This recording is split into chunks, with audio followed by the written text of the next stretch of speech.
morning, New Jersey. I am your host, Liz Vaynerchuk Novello, and this is episode 4. I'm super excited because today I have a special guest, actually 2 of them, husband and wife duo, Java's Compost. And so I would like to introduce Java and Michelle.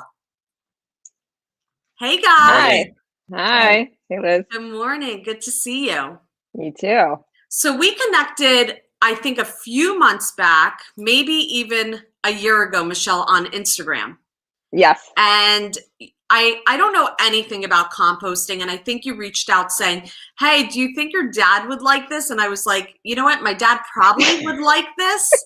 But I never interfere with my dad. I don't know what he wants or doesn't want. So, but I definitely think this is a really cool topic today. And I'm so excited to have you because I think a lot of people either have heard of it, but don't really understand what composting actually is and the benefits. So I think today will be amazing because you'll be able to shed light on that and give us an education on it and maybe inspire somebody or a few people to consider doing it, because I think in this world, and especially during these times, this might be an epic time to try something new. So welcome to the show. Thank you. Thank you. Hey, Beth, good to see you. Thank you for always tuning in and supporting. So Java, Michelle had shared a little bit about the backstory of how this started, but maybe you guys can shed light to everybody else. How did your business actually begin? The business. Well, I guess, how far back should I go? I mean, should I start with? Tell me how day one started. What triggered? Yeah. Why did you guys start your business? So for a little bit of the backstory, when I used to be a school teacher, and I worked at a Phillips Academy charter school in Newark, and they have this beautiful, beautiful rooftop garden, and we were required to take our students out there. All the teachers were required. And so for whatever reason, one of the things that stood out to me was their composting system. They explained that they recycled all of their fruits and vegetables from the kitchen during prep.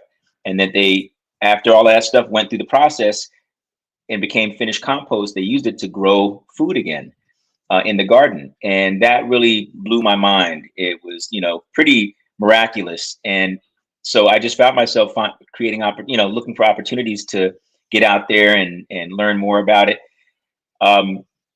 We were part of a community garden. Me and the founder of the community garden talked about how to set up a composting site there. So we did that for the members of the community garden. And then I guess through all of that, as Michelle started making her. I was a reluctant composter. I'm from New York City. I don't do mice. I don't do rats. That's part of the reason why we moved to the suburbs. I'm just not interested in any of that. So Java was like, let's start composting. We lived in an apartment at the time. I'm like, I'm not going to compost. It's going to smell. We're going to get mice. Like, I'm not interested. Then I watched this movie called Dirt, the movie. It's a documentary, and it's all about how important it is to take care of our soils. Otherwise, all the nutrients get depleted by the way that we've farmed in this country for so many years, just industrial farming practices. And composting is one of the ways you can restore all the nutrients back into the soil. So once I saw that, I was like, oh gosh, I can't keep throwing away my food. This is terrible. Like, it's not that big of a deal to put it in a separate bin and try composting. So we tried it. We didn't get mice. It didn't smell. And then we're like, if we can do this, maybe other people want to do this. Right. And that's kind of got our wheels turning about maybe trying to actually start like a pickup service. Yeah. And so and that's kind of, And Java, so you were a teacher. What grade did you teach, or what did you teach at the school? Over the years, I taught a number of different grades, from 4th grade to 8th grade, in different subject areas and different roles. I was there for 14 years. And so we found, it didn't actually matter. They still wanted you out there. It didn't matter what subject area, It could be the gym teacher. How did the children adapt to it? Because, this is probably not anything in Newark that a lot of families are doing, not a lot of space, not, some of these kids probably have never had even properties with more than just a little lot. So how did the children adapt to the compost? Were they into the compost? Were there any children that you thought were really into that aspect of this garden, or shed some light on that, how children received it? Yeah, sure. Well, as you can imagine, with a compost pile, there's a range of reactions because there's, Sure. there's worms and critters and all of the rest.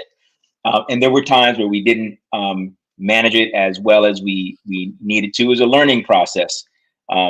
So some kids who had a higher threshold for, odor and stuff like that, and they were kind of fascinated by it. The boys often were a little bit more intrigued, but sometimes, not always. It was, there were girls that were involved too. And ultimately, the whole system was managed by the kids. So we had middle school students that, took care of bringing the material up from the kitchen and putting it in there. And then I would make sure that it got processed properly as best we had time for. The kids really, for the most part, they were fascinated by it. They didn't all want to get up close. But for sure, the rooftop garden overall was a place that the kids loved to be in. And we had kids that, you're right, like, didn't have any experience or background with, growing food or compost. But there were some kids that, whose families have chickens and compost piles. And so, there was a spectrum. There's definitely I think that's fascinating, because I think the lessons, as a former teacher myself, and I think on episode 1 interviewed Alexandra, who from Pretty Pink Rooster, who also was a teacher, how she converted herself into a business. I always find it fascinating, because I think teachers tend to love the security of their jobs and sometimes even lose the passion for teaching, but kind of find safety in it. And it's interesting to be interviewing just for a short amount of time. We're only on episode 4, and at least half of us have been teachers. So there's something interesting about that, and could dig into that. But I also think, like, as a student many, many years ago, I think I remember even the hands-on activities were the activities that I remembered most. Like, you don't remember every single project of school. So I think it's amazing. And I love that schools are participating in this. And this is a way to show kids, a learning curve, an experience, but also these could be future composters who are like, helping our earth, right? So thank you, Mitch, for tuning in. He says that his wife knows this firm and they compost. That's so fun to hear. They're out in Westfield. So I love this, garden idea. So you went from composting with your class, and obviously you had the passion, because it sounds like you became passionate about it. And everybody knows that passion helps make a business successful. Can you speak about the first day you decided to make this a business? What was the actual process of turning it into Java's Compost? I could share my initial memory. You probably have different memories. Yeah. Well, the first go was a failed attempt where we were trying to propose this to the community garden that we were members of. And it was a great idea. I mean, everybody was really into the idea, but there were some, I guess, they had some concerns about some legal concerns, I guess. And so they just didn't feel comfortable doing it. But a couple years later, after we moved, we had this idea that we would maybe do it on our property. We found out later that was also illegal. But I think once we were in a new location and, just kind of freed our minds to think about it again, I think we were sitting at the table talking with friends about the idea, and they thought, wow, that is a really good idea. And that, I think, gave us a little bit of encouragement to more seriously develop the idea. We actually had like a little brainstorming session with them that evening. And we're trying to figure out names and what the logo should look like. We actually, I think the very first day that we started really small.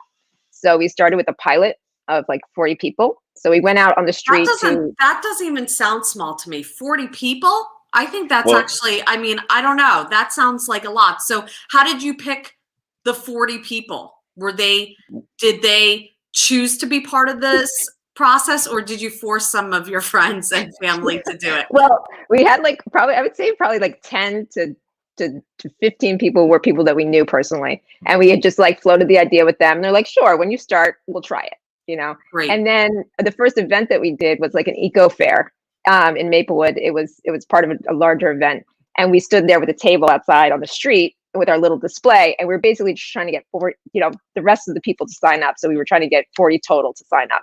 And that day, I think maybe we got 10 or something. I just remember the first time we had somebody who's a stranger who did not know us, like was like, yeah, I'll sign up. I was like, oh my gosh, you're gonna sign up. They were like, what is wrong? That was like a huge victory, right? That's like so exciting. Okay. So anyway, so tell me, that's a glorifying experience. And also Maplewood, I think if you don't know Maplewood, it's such an amazing town.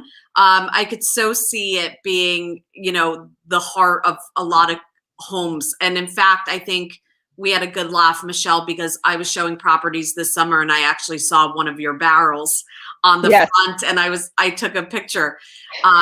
Thanks to my bro tuning in, and Kat as always, and Sherry, so good to see you. Lemonade, I love that name. Rooftop Garden saved money for the business savvy. I like it. So tell me, in that year one after the pilot, what was the biggest challenge? What was the biggest challenge that you found starting this business? Because I think a lot of people have great thoughts that their business is just going to take off and boom. But we know that it's head down, it's a long road. What was that first year? What were some of the challenges that you faced? Is it educating people? Because after, I want you to share what exactly composting is. But what was the biggest challenge? Was it education? Was it funding? Were you losing money? Were you, thinking about how do we bring on more people? What were some of the challenges that first year? Yeah, I'll start. So for me, I think it was more of like a mental challenge. Like it was wrapping my brain around not having like a roadmap to figure out this business, not knowing what's like coming down the pike. Like we didn't know what we were doing. Like a lot of people who start businesses, and there's not that many businesses like us around. So it was like to find mentors was a little challenging. We have some now, but it was just being comfortable with the not knowing, and trying to just figure it out as you go. That was one of the biggest things I had to kind of try and mentally prepare myself for. How about you, Java? What was a big challenge for you that first year? I would just say the workload. Yeah. Realizing that, and I know everybody says this who has, had their own business, but yeah, initially for us anyway, we wore every hat that there was.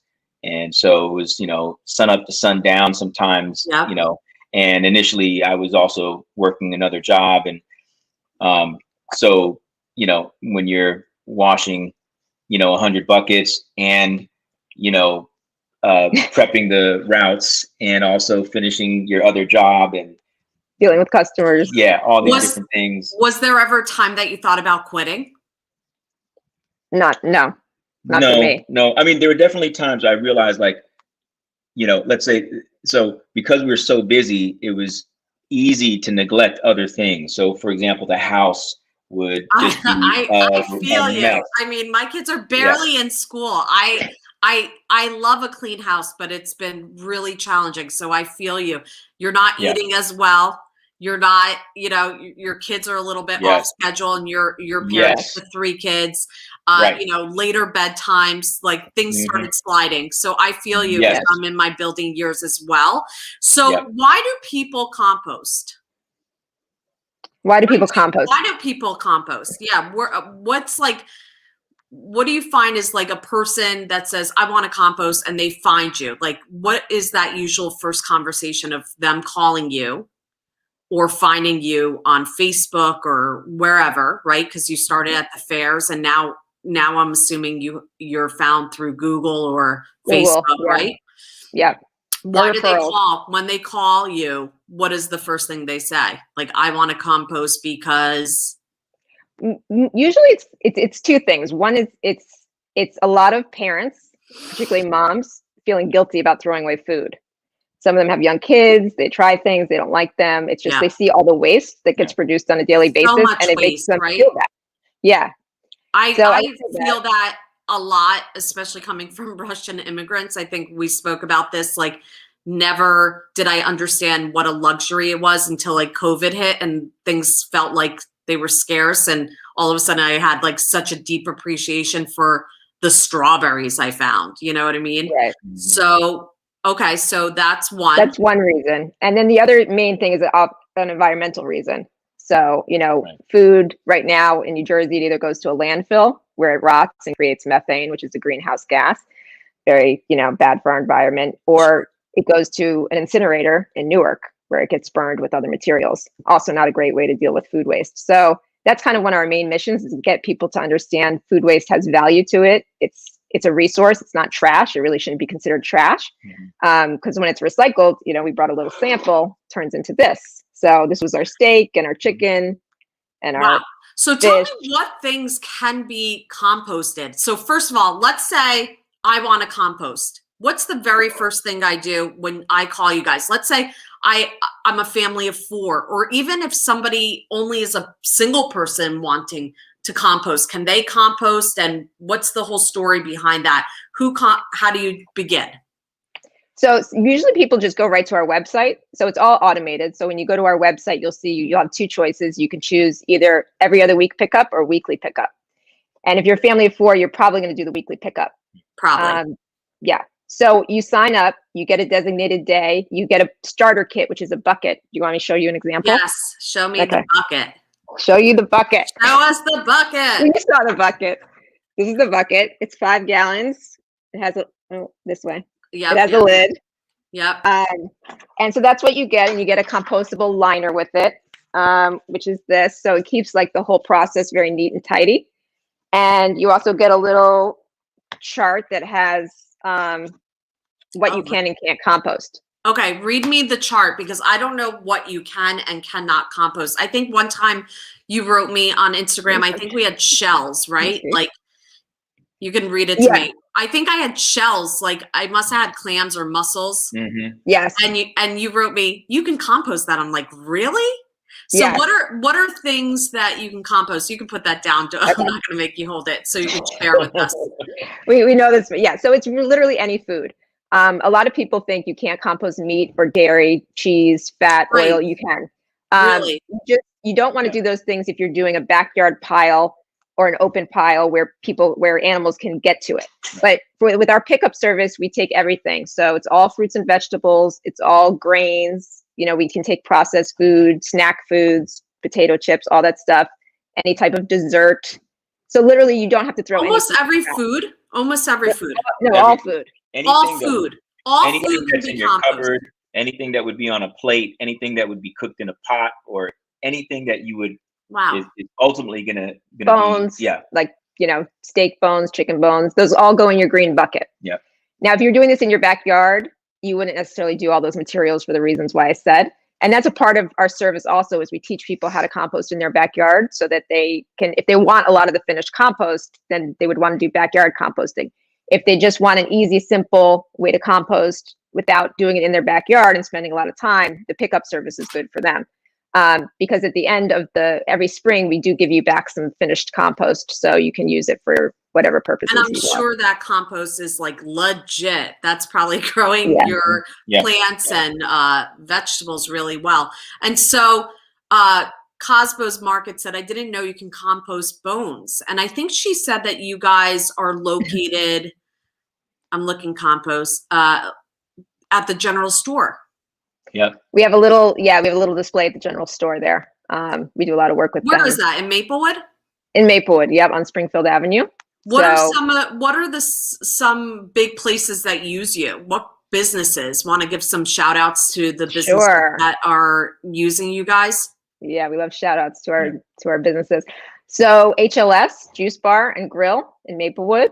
They have excellent food. We have the Able Baker, also in Maplewood. Obsessed with Able Baker. When I started selling real estate, and like I'm a foodie, so like I went in there to do like a sit down and talk real estate, and literally my clients left and I bought almost everything to bring home. I was like, they are so good. Everything is so good there. Yeah, delicious. Yeah, So we have Live Bread. Live Breads. Mm-hmm. also excellent. Yeah. Have everything. And then we have some flower shops, Spray Floral in Maplewood and Wildleaf Floral in South Orange. And then another cool business is Garden State Kitchen, which is like a kitchen incubator place where entrepreneurs can go and rent out kitchen space. They're located in Orange. I love that. So yeah. tell me, I recently read that Millburn's doing a new composting site. Yeah. Tell me about that. So Millburn, New Jersey, right in Essex County, right across from, where my office is and my dad's store, the wine library. Tell me a little bit what Millburn's up to and what they're going to be doing. So they're doing a pilot program. So it's a 6-month pilot and they have 55 households participating. So these are self-selected people that wanted to give composting a try. And basically they just collect their food in a bucket with a bag, with a liner like I showed you. And then whenever they want to, they can bring it down to the Department of Public Works site, like where they do all the recycling. Yeah. And they drop it off in bins. And then we pick up those bins and we bring it to the compost. That must have been really exciting for you guys. I mean, to have now a town, especially a town like Millburn, to want to do this with you and to connect with you guys. Did you connect with them or did they seek you? They sought us out. One of the people on the environmental commission. We work with a lot of environmental commission and green teams in towns. Sure. Is actually one of our customers, and she wanted to really see if her town could get on board with composting, and we're really happy that I love it. And I hope that you're going to be doing it in other towns as well. Yes, we've already gotten several calls from other towns trying to replicate that. So that's amazing. And so tell me something that was a challenge that you still have after all these years. You answer that. Well, I think, just trying to stay on top of everything, whether it's organization, making sure our systems are tight. Obviously, all the time is communications with customers and people, asking questions and so on. And then also the back end, just making sure that we're taking care of everything that needs to be done in order to provide the service. I don't know. Is there more? No, I mean you have 2 drivers, right? We have 3 drivers, and that's trying to make sure that we're taking care of them as best we can. Sure, especially in this New Jersey winter. Gosh, we're really getting slammed. So even today I had to reschedule. Appointments. I'm sure that you did too. Like during those bad winter days, you're not making pickups. So that's a monkey wrench. But they are champions. I mean, the drivers are amazing, and we're very grateful to have them. They work in all kinds of weather, and I know what it's like because initially that was my job. But so I'm definitely sympathetic. But they're really champions. So it's you 2. And your 3 drivers, is that who makes up your company? And then we have somebody who helps with bucket washing. And then we also have an admin person, part-time admin person. Where do you guys advertise? Have you guys used social media as advertisement? A little bit. We've done some paid ads on Facebook and Instagram. A lot of it is just organic, though, traffic, people reaching us. Google is a huge way that people find us. And then referrals as well. You were sharing that your son doesn't think people would watch your TikTok composting videos. I have to disagree. I think you guys could really show some works on TikTok. So I'm encouraging that. That's a challenge, right? That's been a neglected outlet. Tell the viewers like one thing that you could ease their minds about composting, like something that can simplify composting, maybe if they're thinking or they're borderline thinking of composting. Well, the thing that comes to my mind is it really is simple. I mean, and it depends on what your motivation level is like and, how much time and energy you have for it. But, even when we were, and we do backyard composting ourselves too. And so even backyard composting, it's just a change of your habits. And, there are ways to simplify it, set up systems that make it a little bit easier on you. With the pickup service, that's super simple. It's really So just easy. scraping your plate. Yeah. And that's it. And it's also just changing the way you think about where you're going. You know, instead Scrape of your going to your plate. garbage. Right. Go Yeah. ahead. I'm sorry.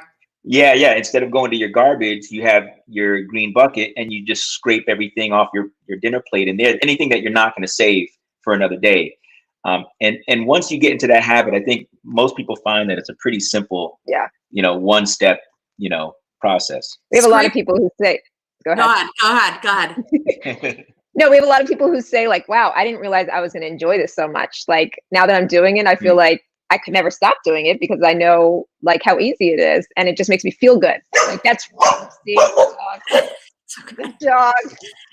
It's scrape your plate and call Java. So let's talk about Jersey because you guys moved to West Orange. Tell me where your favorite spots are in West Orange, New Jersey. One of our favorite spots is Harper's Cafe. If you're looking for a delicious beverage or great breakfast sandwich or an avocado toast, like wow, I so love good. avocado toast. And how old are your kids? They're how old are they? 11, 14, and 16. And Yeah, do they help with the composting? Yeah, I mean they do. They scrape their plate. Oh yeah, no, they compost, but they don't help with the business. Got it. Yeah, no, they don't. Yeah, but they do. I mean, for them, it's second nature. They know. I don't think I've had to remind them in a long time to scrape their plates. They know where everything goes. Yeah. I appreciate you guys teaching us about composting and shedding some light on something maybe new for many viewers.